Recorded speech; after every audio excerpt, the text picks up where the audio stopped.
तो आप ये कह रहे हैं कि एम्प्लॉय, बैंक के एम्प्लॉय ऐसा कर रहे हैं? यस। कौन कर रहा है? चेयरमैन कर रहा है? चेयरमैन नहीं कर रहा। चेयरमैन और ईडी जो हेड ऑफिस में बैठे हैं उनको तक तो वहां तो बात ही नहीं पहुंच पाती। आप ये कह रहे हैं कि जो सिस्टम एनपीए जो भी हो गया है जी, उसके लिए व्यापारी जिम्मेदार नहीं है। व्यापारी अपने एनपीए को सेटल करना चाहते हैं। सरकार के गाइडलाइंस है, गाइडलाइंस के तहत चाहते हैं और फिर भी सेटल हो रहा। एक करोड़ रुपया पड़ा हुआ है। एक आदमी जिसकी फैक्ट्री जल गई, जिसका पूरा नुकसान हो गया, वो एनपीए हो गया।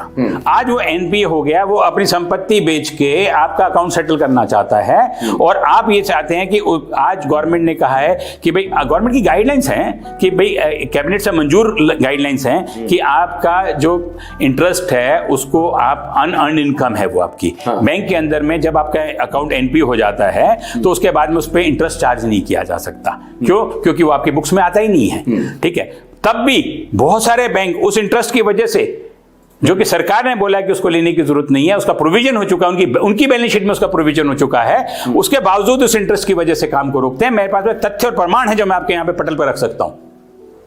तथ्य और प्रमाण है कि राष्ट्रीयकृत बैंक जो हैं, जिनके पास उनके अकाउंट एनपीए हो चुके हैं, उनके प्रिंसिपल अमाउंट देने के लिए अगर पार्टी तैयार है तो वो उनके ऊपर में अनचार्ज इंटरेस्ट को चार्ज करने के लिए इस चीज को रोक के बैठ जाते हैं। और कुछ नहीं है, उस आदमी की एक ईगो है जो साली सेटिस्फाई होती है। वो आदमी व्यापारी है, जो कर्मचारी है बैंक का, आर्थिक रूप से उससे वो बहुत बड़ा आदमी है, पर वो उसके सामने आता है और उसके सामने वो गिड़गिड़ाता है। उसकी वो 4 लाख की 5 लाख की कार में घूमता है तो वो 25 लाख की कार में घूमता है, हैसियत रखता है और हाथ जोड़ के वो खड़ा रहता है कि भाई साहब मेरा अकाउंट सेटल कर दीजिए, और वो उसको आनंद आता है। आप बैंक एम्प्लॉय को आप अब्यूज कर रहे हैं कि वो 4 लाख की गाड़ी में घूमता है, तो उसकी कमजोरी है क्या? कमजोरी नहीं है उसकी। मैं कहने का मतलब है कि उसको कमजोर क्यों? नहीं, मैं उसको कमजोर, आप व्यापारी 25 लाख की गाड़ी में, मेरा कहना है कि उसका स्तर है, मेरा कहना है उसका एक स्तर है। उसके बाद में आप मेरी पूरी बात समझिए। स्तर की क्या बात? उसका स्तर है, वो नौकरी कर रहा है भाई सर, उसका एक आर्थिक स्तर तो है। उसके बाद वो आपके सामने हाथ जोड़ के खड़ा है। आप देखिए वो उसकी वो देखिए कि मजबूरी भी देखिए और उसकी विनम्रता भी देखिए। अगर वो एम्प्लॉय गाइडलाइंस के हिसाब के बाद काम करता है तब तो आपकी बात ये मैं मानता हूं, तो लेकिन अगर गाइडलाइंस के साथ कर रहा है तब तो वो आपको करेगा। गाइडलाइंस के तहत सर, गाइडलाइंस के तहत, गाइडलाइंस क्या कहता है कि अगर ये जो इंटरेस्ट वाला अमाउंट है वो हटा करके अगर प्रिंसिपल वो देने के लिए तैयार है तो बैंक ले ले। और गाइडलाइंस तो इससे ज्यादा भी कहती है। गाइडलाइंस तो ये कहती है कि अगर आपके पास में कोलेटरल सिक्योरिटी की वैल्यू कम है और आपका प्रिंसिपल अमाउंट ज्यादा है तो आप प्रिंसिपल अमाउंट से सैक्रिफाइस कर दीजिए। गाइडलाइन तो ये भी बोलती है। क्या प्रिंसिपल अमाउंट? भाई अगर आज आपने मान लीजिए किसी को 1 करोड़ रुपए का ऋण आपने दिया और आपका ये 1 करोड़ रुपए का खाता एनपीए हो गया और ये 3 साल से खाता एनपीए है, तो इसके ऊपर में 36 लाख रुपए का ब्याज आपने लगा दिया है, जो कि बैंक की मतलब गवर्नमेंट की गाइडलाइन के हिसाब से नहीं लगना चाहिए, क्योंकि आपकी बैलेंस शीट में भी नहीं है, क्योंकि प्रोविजन ही नहीं है इसके ऊपर लगाने का। और आदमी एक आदमी आपके पास में लगा कैसे ये लगा आपने अलग से लिख के रखते? नहीं, गाइडलाइंस क्या है? गाइडलाइंस ये है 36 लाख नहीं लगना है। उसने वही कहते हैं कि आपने इसको आपकी बैलेंस शीट में 1 करोड़ ही तो रिफ्लेक्ट कर रहा है ना आउटस्टैंडिंग।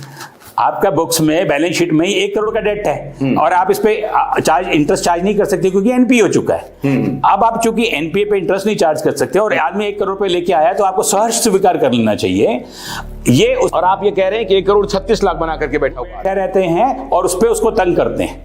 ऐसे भी केसेस हैं जो मैं पटल पे रख सकता हूं, साक्षात के साथ में रख सकता हूं, एविडेंस के साथ रख सकता हूं और राष्ट्रीयकृत बैंकों का रख सकता हूं और कम्युनिकेशन दिखा सकता हूं। ये तो क्राइम है। तो क्राइम हो रहा है, ये अपराध है ना, तो हो रहा है, सरेआम हो रहा है। और सबसे बड़ी बात है, दुखद बात, जो अधिकारी ऐसा करेंगे वो तो नप जाएंगे। और दुखद बात नहीं नप रहे ना सर, दुखद बात है कि माननीय वित्त मंत्री, माननीय प्रधानमंत्री, सीएमडी, ईडी इससे अनभिज्ञ हैं, उनको पता ही नहीं कि नीचे के लोग क्या नंगा नाच कर रहे हैं।